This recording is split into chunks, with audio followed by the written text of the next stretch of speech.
In Veneto le scuole paritarie dell'infanzia rappresentano circa il 65% dell'offerta formativa. La provincia di Padova conta il numero maggiore, tuttavia ad essere in difficoltà con la ripresa di settembre saranno proprio loro. Siamo stati esclusi dalle linee guida del governo, il grido d'allarme lanciato da FISM, Federazione Italiana Scuole Materne.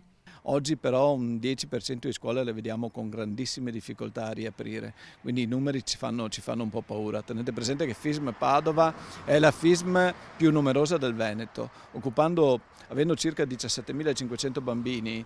Voi pensate cosa vuol dire raddoppiare il personale? Vuol dire che da 2.500 passiamo a 5.000 persone, è insostenibile. Insomma, il rischio è che molte scuole paritarie possano chiudere. Secondo le direttive del governo, gli spazi scolastici dovranno essere completamente trasformati, gli alunni suddivisi in gruppi che si alternano con didattica in presenza e online, con lezioni della durata di 40 minuti. Con i numeri di insegnanti che abbiamo no, perché non possiamo farlo, perché per contratto c'è un monte ore di impiego e quindi non è possibile farli lavorare 2 volte in una giornata. Il problema grosso, che ancora non lo sappiamo perché non è deciso dalle linee guida, sono i numeri delle sezioni, come verranno composte, perché nelle linee guida c'è scritto di ridurre il numero dei bambini, questo vuol dire raddoppiare il numero degli insegnanti e noi siamo già in difficoltà adesso perché la cassa integrazione non è sufficiente per pagare i nostri dipendenti. A questo si aggiungono poi costi di sanificazione degli ambienti e tutto ricade sulle spalle dei presidi chiamati a decidere sulle modalità di studio.